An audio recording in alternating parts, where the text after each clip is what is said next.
years at anong kondisyon mo ibinigay? Parang out of all the scripts na binigay diba? sa'yo, ito yung tinanggap mo. Oo. Yes. Nung may mga binibigay talaga, no offense naman dun sa mga nag-aaya sa akin na tara na, game, balik ka na, ito yung kwento. Parang wala talaga siyang lukso ng dugo. Parang hindi nakaka-comeback yung yung dating niya. Di ba? Angelica pa rin talaga, di ba? Siyempre gusto mo na yung tahimik na buhay na meron ako ngayon, kailangan nyo akong pakitaan na talagang, ay sandali, ang ganda nito. Sandali, luluwas ako para dito. Kailangan ko nung manggigigil ako dun sa project eh. Yung hindi ka makakatulog, yung parang pag pinalagpas ko to, parang panghihinayangan ko. Yun yung hinihintay kong klase ng project. Nung nag-text sa akin si Direk Jeff, kinabahan na ako. Kasi love ko si Direk Jeff. Ano yung text? Ano sobra. yung text, Angge? Hi, Angge. Pwede ba kaming mag-present sa'yo ng film? Sila ni Attorney Joji nag-message sa akin. Halos sabay, same day. Parang pinag-usapan nilang i-ano ako. Di ba Ang same team. day yun? Talaga. Parang same day. Parang may naramdaman akong, ano ito? By the way, meron yan ganito. Tapos, May number ka ba ni Angelica, Uge? By any chance? so may ganon, may para akong napagtulungan. And then, parang bago pa mag-present, nag-message ka pa yata sa akin na parang may mag-present sa'yo sila Direk Chris. Oo, so parang may ganon, na parang, yes, may meeting na nga ako, may Zoom meeting, ganyan. Nung nag-Zoom, lumabas ang picture nito. Napag-usapan to. Sabi ko, ay patay. Syempre, pwera pa dun sa story, di ba, na parang, lagot. Wala, parang right then and there, parang wala na kaming ibang pinag-usapan. Parang schedule na yung next. Kasi, yun nga, tulad ng sinabi ko, hindi mahihirapan ako pag pinalagpas ko yung project. Ayoko ng mga ganun eh. Nangyari na yun sa akin before, na parang, na hanggang ngayon pinagsisisihan ko. So parang, pag may maganda akong project na dumadating sa akin ngayon, ayokong palagpasin. Pero may mga passable naman. Pero yun nga, kasi ang tahimik na ng buhay ko, di ba? So kailangan ko ng worth it kailangan worth it. So nung dumating to, Worth it talaga. worth it talaga. Hindi ko kayo bibiguin dito sa pelikula mo. Oh, Lakas ng puwersa ni Attorney Joji, ni Oo. Direk Jeffrey. Hindi, ano experience mo naman nung una ka nang humarap sa camera? Uma-acting, especially sa scenes na madrama with Sanjo. Well, syempre nagsimula kami sa hindi naman kagad heavy yung mga kukunan. Si Direk Jeff, talagang bawat pitik ng mata, tono ng boses, babaan mo pa, hinaan mo lang, kalmahan mo lang. Lahat talaga, ginaid talaga ako sa mga unang, mga first 3 days. Talagang pawis na pawis yung hili ko. Hindi na nanginginig na yung kalamnan mo na parang, syempre gusto mong, na-miss mo yung pag-arte eh. And ayaw mo namang mapahiya. Diba? Pinagkatiwalaan ka din nila. Magandang-maganda yung project na binigay sa'yo. So may gusto kang ipakita sa mga tao. And especially now, di ba? Parang mas marami mas lumalim na of course yung pagkatao ko dahil ang dami ng pinagdaanan. Sa isip-isip ko nga, di ba? Kailangan magpakita tayo dito ng maturity, ng texture kasi iba na yung atake natin dahil iba na yung mga na-experience ko sa buhay. Ano sabi naman ni Abby sa pagbabalik mo? Okay, maganda po mabait si attorney, kaya po pag uwi ko, may check kaya akong inaabot. Masayang-masaya pong asawa. And then syempre, sabi naman, na, sobrang supportive po. Sobra talaga. Of course, mahirap kasi para kaming naka-LDR dahil sa Zambales kami nakatira. So, may mga minsan, straight 5-6 days, hindi ko nakikita yung mag-ama ko.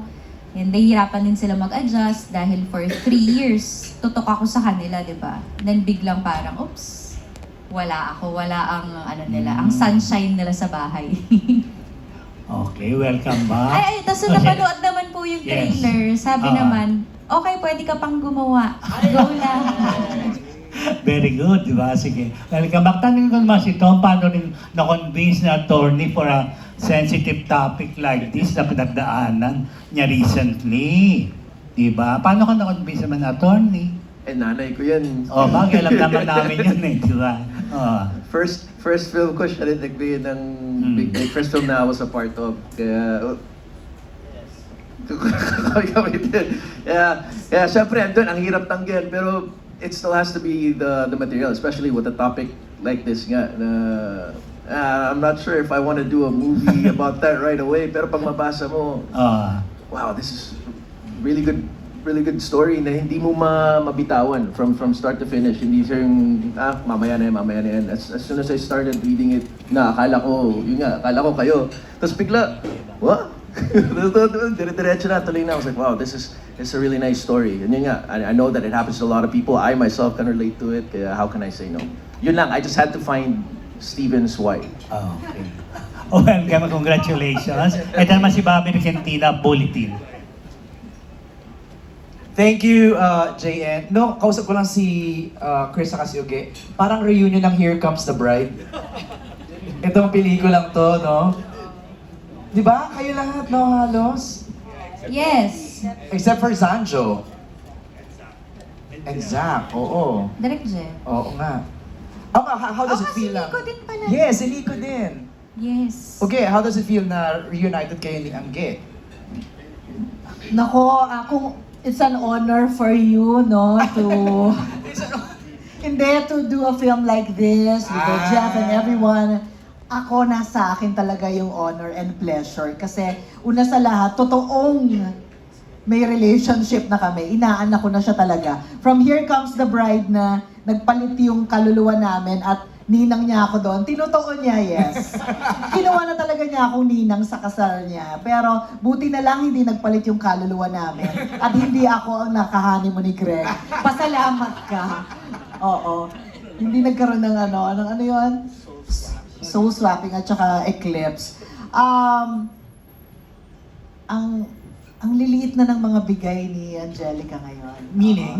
Meaning, galing na talaga sa puso. Hindi na yung parang acting na natutunan niya at pinapakita niya sa mga serye, yung ganon. Ngayon, yung mga binibigay niya, ay, masyado ang minsang kimi kasi siguro masyado nang malapit sa mga pinagdaanang sakit. Pero konting galaw lang, konting mata, konting bibig, konting hinga, Bigay. Tagos na sa'yo. Tagos na. So, marami ka namang natutunan sa mga pinagdaanan mong pain. Sana naman diba? Tapos gamitin natin, pagkakitaan natin siya. ROI tayo. Angge, ikaw naman, kamusta si Eugene? Nakakamangha. Ay. Palagi. Ang sarap panoorin. Pero sabi ko nga si Ate Ogie, meron siyang magic na hindi ka mai-intimidate. Ma-excite ka. Hindi ka, kasi may mga artista, di ba, na pagtungtong mo doon yung, paano ba ito? Ano gagawin ko? Ang overwhelming niya, di ba? Yung nakakakabay, hindi na ako makaarte. Siya hindi. Warm. Yung, ang sarap niyang makatrabaho pa din. Sarap lang niyang panoorin. And of course, ang saya-saya namin sa set dahil sa kanya. Z, ano get? Nakaka-excite gumawa ng scene. Parang alam mong may mangyayari. Nabasa mo na yung script. Para bang siyang bahala. Pagka-eksena mo siya, kaya na yan siyang bahala. Oo. Siya babangka. Ang sarap ng eksena kasi parang unpredictable yung mga scenes kahit na ni-rehearse na namin. Ang saya ang set. And nung huli naming project ni Pibidora, di ba? Pibidora, yun. Tapos ngayon, nagkasama kami ngayon. Siyempre, excited ako and reunion with Direct Jeff and Angelica at sa lahat. Kaya, sarap.